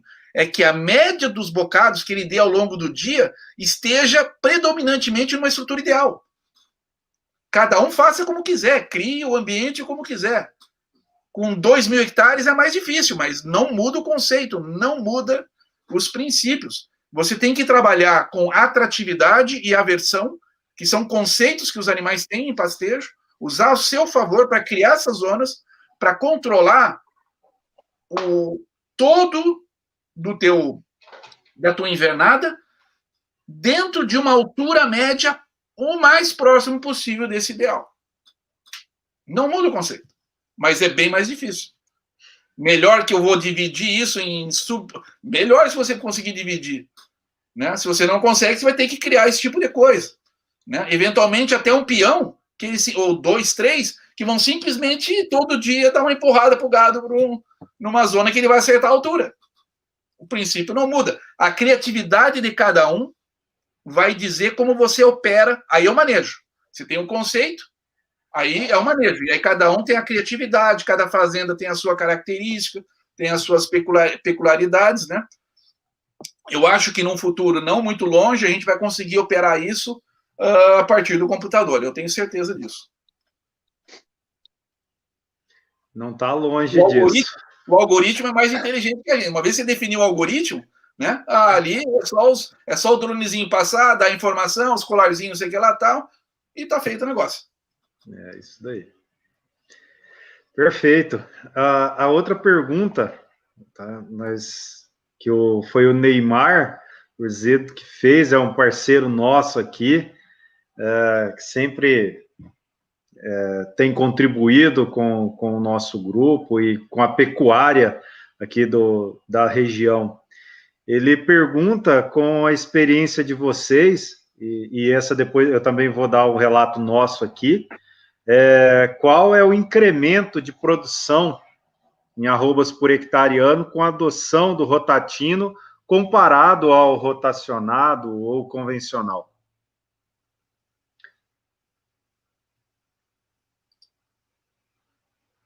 Paulo, fique à vontade. Você tem os resultados aí de todas as propriedades, das 2.000 propriedades aplicando rotatino em pecuária de leite de cortes aqui no sul. Sim, de novo, isso é tão variado. Eu não quero ficar parecendo aqui o cara que vende um milagre, entendeu? Para encravar. Tudo é bom, tudo é melhor. Vou dizer, o que eu posso dizer para vocês é que é muito simples, né? A produção do pasto, ela responde positivamente. Por quê? Porque você só colhe folha e uma parte só das folhas, os resíduos são sempre com uma interceptação de radiação extremamente elevada, as folhas são sempre novas, né? Isso dá um conjunto de que o que é bom para o animal, isso que é interessante, nós não falamos ainda. O que é muito bom para o animal acaba sendo muito bom para a planta. Na verdade, o Thiago chegou a comentar isso. O que é isso em alguns experimentos nossos? 20% a 25% a mais. De produção de forragem a mais, né? Aí você vai juntando isso com a ingestão de folhas, com o ganho de peso, certo? E mesmo com o consumo por hectare, né? Esses desdobramentos podem significar, aí sim, em produção animal por hectare, pode significar 30%, 50%, 60%, né? E normalmente essas coisas não são somente o rotatino. É importante, você citou as 2.000 propriedades, você acaba trabalhando também a parte de adubação, você acaba trabalhando a parte, né, de novo, é todo o sistema, não é só o manejo. Quando você faz esse conjunto de coisas, nós temos exemplos de triplicar a produção por hectare. Demora um pouco mais de tempo, mas você tem que lembrar que esse negócio também, se favorece a parte de cima da planta, favorece a parte de baixo também, porque elas estão conectadas. Tem mais produção aérea, tem mais produção radicular. Tem mais produção radicular, você começa a mexer em matéria orgânica do solo. Você começa a sequestrar carbono, você começa, dentro da relação CN, começa também a ter estoques de nitrogênio. O sistema muda todo ele completo. A partir de um manejo do pastejo, tu tem uma série de desdobramentos no ambiente pastoril, que vão até o solo, e eu estou dizendo de um parâmetro, tem vários que a gente pode falar para vocês, né? E esse conjunto de coisas, o que é a arroba por hectare? A arroba por hectare é a expressão do ganho individual e da carga. O ganho individual é a expressão do consumo de folha, que o rotatino entrega. E o número de animais por hectare, a lotação, é a expressão da produção do pasto. Essas duas coisas são favorecidas. O quanto será? O quanto mais me diga o nível de nitrogênio, me diga que pasto que é, a quantidade de chuva, o crescimento todo, e aí a gente pode dizer senão é uma coisa assim meia de futurista, né, de aquela bola mágica. Eu não quero passar isso aí. Essas coisas estão conectadas, elas têm números sobre isso daí, né? Mas eles são para condições específicas. Tem que dizer qual é o nível de nitrogênio, qual é a plata, qual é a... Mas, de novo, o conceito, o princípio não muda. Só colocando um pouquinho mais em número aí, por exemplo, a nível de planta, né? Raízes, né? O professor Paulo comentou que melhora a raiz. A gente trabalhou mais uma vez lá com a missioneira gigante, com a severidade de rebaixamento de 40% e de 60%. Colocando na prática em centímetros de altura, seria 20, 12, né, 40%, ou 20 a 8 centímetros, 60%. A gente teve 50% a mais de produção de raízes na missioneira, rebaixando 20 e 12, 50% a mais. Então, isso quer dizer o quê? A resiliência da planta também aumenta enormemente, né? Quem que vai aguentar mais daqui a pouco uma condição de seca, por exemplo? E aí, se entrar lá no site da Agência CIPA, vai ver fotos mostrando isso, né? Que tem um outro dado interessante, claro, algumas plantas são mais resilientes à severidade de desfolha, outros um pouco menos. Eu vou dar um exemplo aqui de um resultado do grupo aqui do professor Esbrícia com aveia. Com 40% de desfolha com 60% e com 60%. Eles verificaram lá que a aveia crescia em torno de 150 quilos de massa seca por dia, rebaixando 40%, e quando rebaixava 60%, crescia 83 quilos. Então vejo que para a aveia aí, que sente bastante esse manejo aí, um rebaixamento mais intenso, né? Isso é quase o dobro da produção de pasto, quase o dobro, né? Os teus dois exemplos são de 40% e 60%. E você ouve técnicos no campo propondo 80%, 85%, então, 90% de eficiência de colheita. É uma tragédia. Aqui no Mato Grosso, né, na Fazenda Guarita mesmo, nós estamos com um protocolo lá.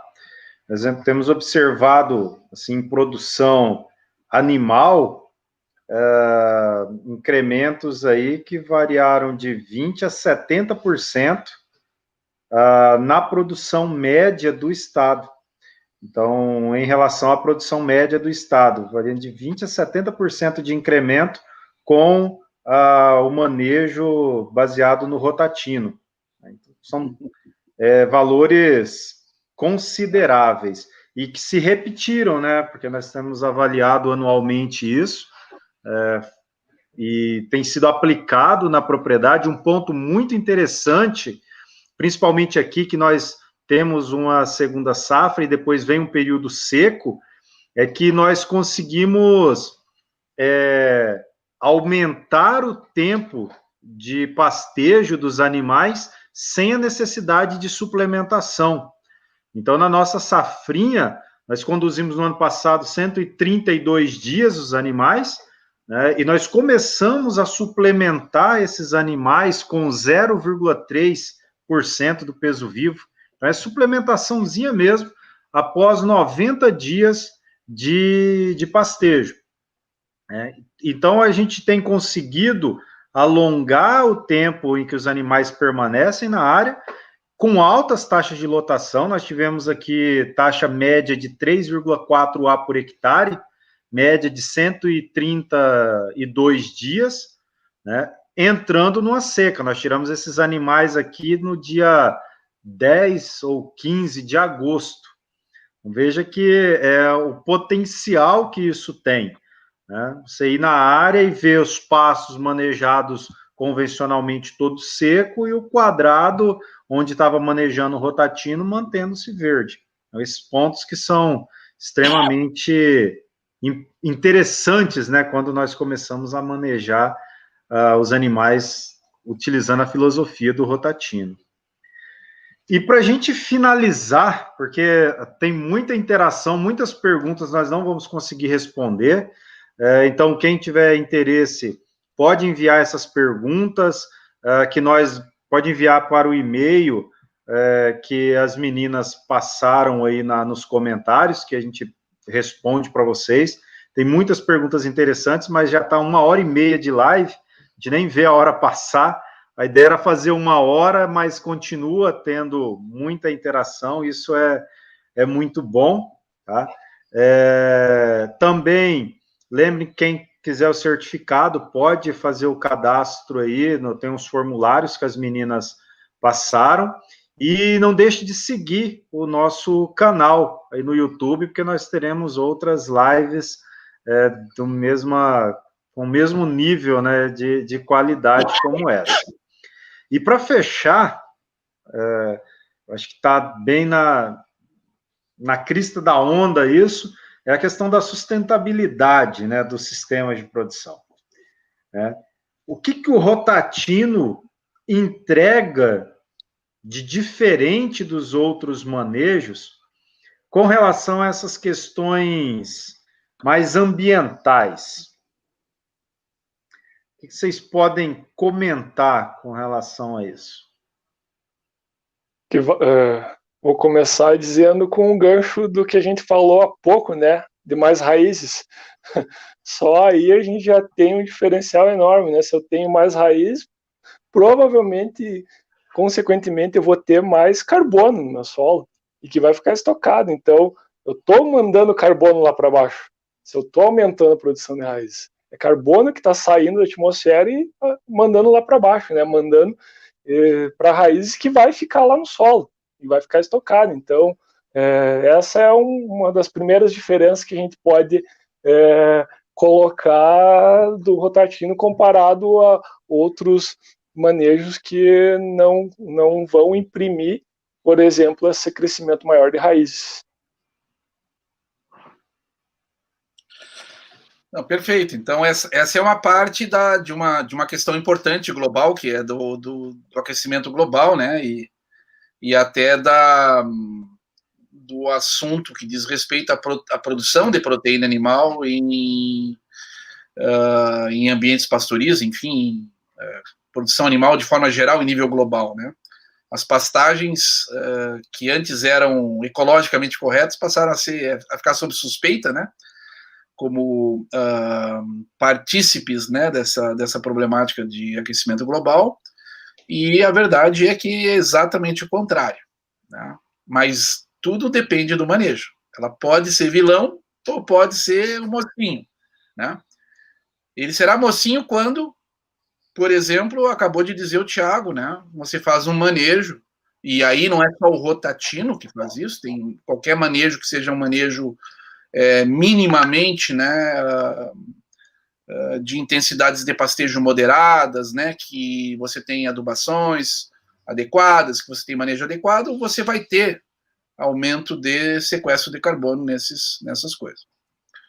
Mas aí vem a parte do rotatino, e aí vem a sequência, que nós medimos, né, muito. E aí de novo, é mamão com açúcar, Ed, no seguinte sentido, né? Se você trabalha dentro de um conceito que otimiza a ingestão de folha, isso é tudo o que tu precisa para mitigar a emissão de metano. Porque a zootecnia já antiga, a nutrição de ruminantes, diz que tudo é uma questão de consumo e de concentração de nutrientes, né? Você emite muito por unidade de produção quando os animais comem pouco e de baixa qualidade.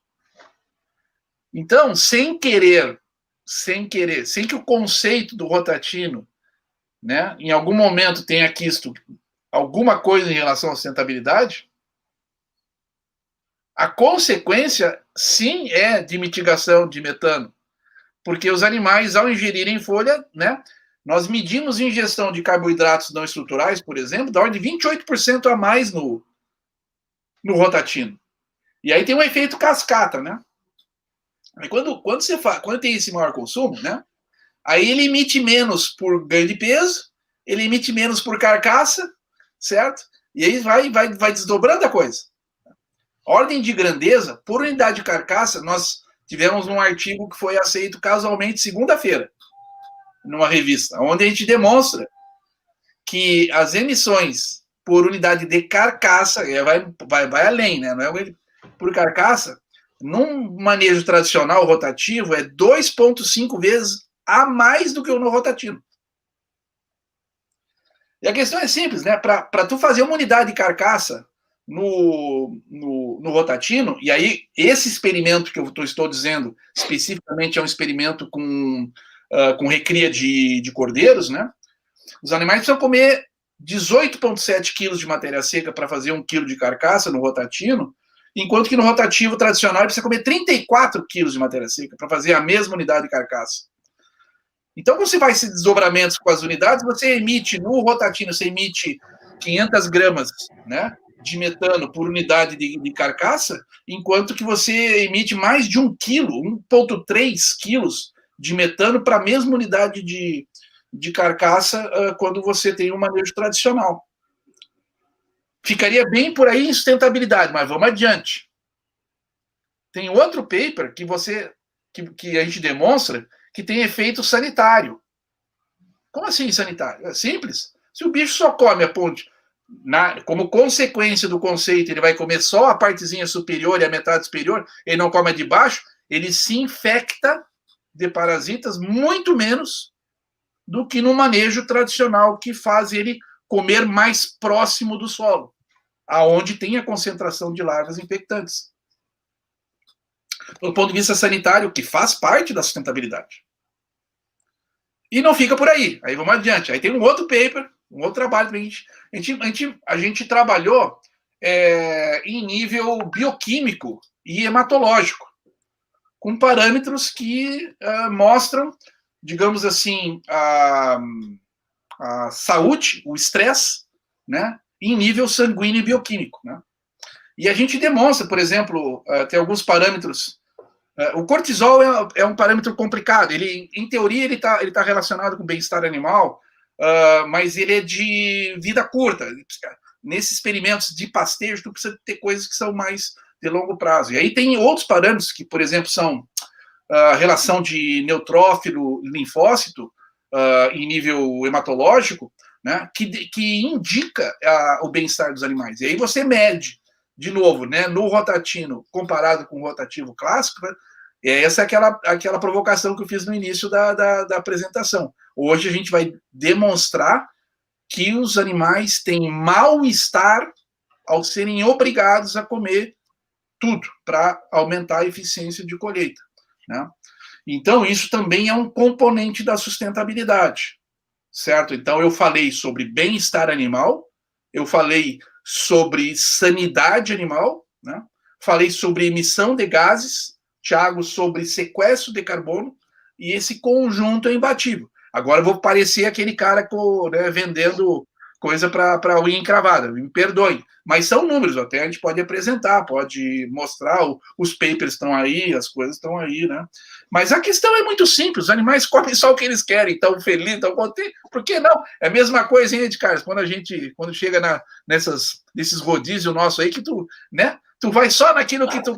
Vai dizer que você não sai contente dali, bucho cheio, à vontade, é isso, é simples, não tem mistério. É bem isso. Vai lá, Thiago. E com certeza, né, esse bem-estar vai fazer com que a qualidade nutracêutica desse alimento que você está ingerindo seja superior. Aqui tem já resultados do grupo de pesquisa da UDESC, por exemplo, avaliando ácidos linoleicos conjugados, né, os tal dos CLA da vida aí, que fazem bem aí para a nossa saúde, que a gente vai ter...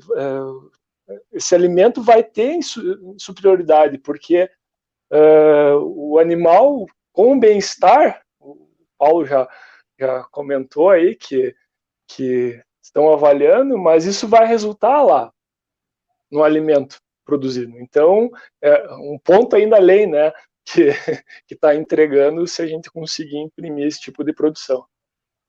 Nós medimos um aumento de ingestão de ácidos graxos no rotatino de 13% em relação ao rotativo clássico.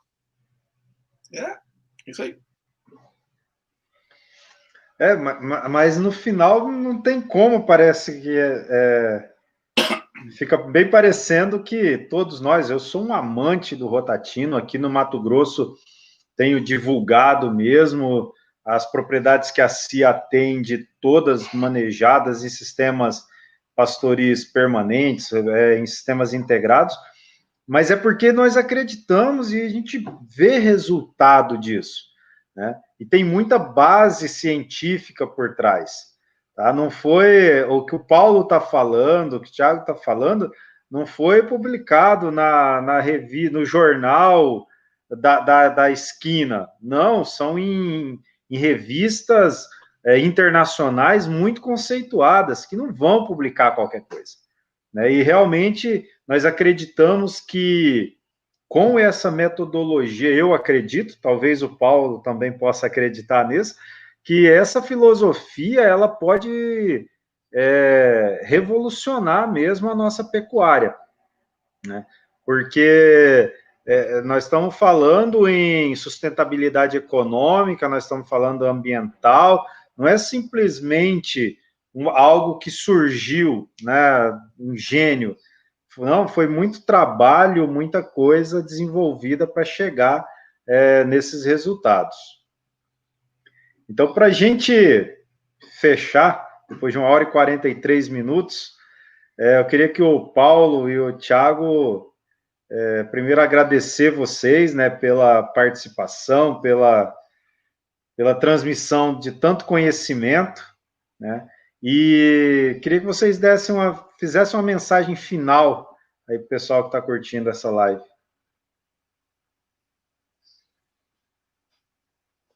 Do espaço. Thiago? Bom, mais uma vez, agradeço imensamente, né, o convite de Carlos, do grupo de vocês, para estar participando, uma honra participar numa live, ainda mais ao lado do Dr. Paulo Carvalho, né, que é o nosso grande mentor aí, nosso grande mestre, que abriu o caminho da ciência e principalmente faz a gente pensar, né? Acho que esse é um dos maiores méritos dele. Todos que acredito que provavelmente todos que passam aí no caminho com ele, a gente passa a pensar e refletir mais sobre as coisas, né? E isso daí é o diferencial. E quando você comenta, de Carlos, que teve muito trabalho para gerar esse conhecimento, né? E o trabalho feito por uma ciência de qualidade, ela pode transformar, assim, né? Isso que eu acho que é a mensagem principal. E quando o produtor consegue se apoderar disso, a vida dele vai mudar. E não só dele, de várias pessoas ao entorno. Então, muitas vezes a gente tem dificuldade, né? Que eu estou na pesquisa, como eu comentei, a Epagre é uma empresa de pesquisa e extensão, e também tem dificuldade de conseguir atingir, muitas vezes, o produtor ou repassar isso, mas quando essa cadeia consegue ser realizada, né? A universidade, pesquisa, extensão e o produtor, que é o ponto-chave para quem trabalha, né? Quando a ciência faz seu papel correto e o produtor consegue se empoderar disso, a gente consegue transformar. Então, acho que esse é o papel. E aí a gente passa pelo conhecimento que necessita de pensar, refletir, né? Questionar. Esse acho que é o ponto-chave de qualquer mudança que a gente vai fazer, né? Então, fica aí minha mensagem e meu agradecimento mais uma vez pelo convite. Nós que agradecemos. Paulo? Bom, gente, quero começar por quem está no bastidor aí, né? A Bruna, a Tati, agradecer elas que montaram toda essa estrutura, estão por trás aí, não estão aparecendo, mas estão permitindo tudo isso, toda essa estrutura da live para a gente conseguir conversar.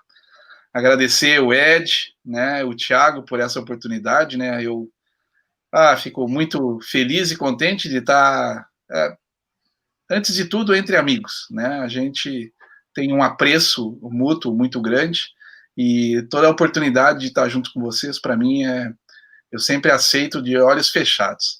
Eu pude observar também, né, que tem muitos participantes conhecidos nossos, né? Eu poderia dizer até que estamos começando a fazer um grande grupo de pensamentos comuns aí, né, em todo o país, né? Isso é muito legal, é muito gratificante, né? Então, uma boa noite a todos vocês. Obrigado por terem acompanhado até esse horário. Realmente passou muito rápido, eu não vi realmente passar. E, por último, eu quero dizer que esse caminho todo, e eu vejo muitos alunos até perguntando, e produtores, enfim, né? Esse caminho nunca é simples, esse caminho de conhecimento, esse caminho de transformação, né? É importante que a gente não busque o conforto de coisas simples e milagres, né? Porque isso não existe. Isso nem é da natureza humana, não é assim que você se desenvolve. Então, tanto a ciência, o conhecimento, como a aplicação prática no campo são desafios muito grandes, né? E a gente tem que entender isso de uma forma que não seja a busca de soluções simples, de receitas de bolo ou de coisas milagrosas, né? Quando eu citei do Rotatino 4.0, não vai ser um drone que vai salvar a sua vida, né? E nem uma pesagem automática. Isso aí são só novas ferramentas que, se você não tiver o conceito certo, só vai ser novas formas de você continuar fazendo o que você fazia antes errado, só que de forma diferente. É importante a gente saber priorizar as coisas, saber entender o significado das coisas. Senão vai ser, de novo, aquela mesma história da pecuária, né? Que olha para o hemisfério norte e esquece do pasto. O pasto é importante para a pecuária, né? O drone é um acessório de uso. O que importa é o conceito. E o conceito, na prática, a teoria é a mesma, se está certo. Não é outra prática, é outra coisa, a teoria é uma coisa, não é a mesma coisa. E eu posso dizer para vocês, e até convido, né, que essas lives ficam mais interessantes, com os produtores dizendo na casa deles o que aconteceu.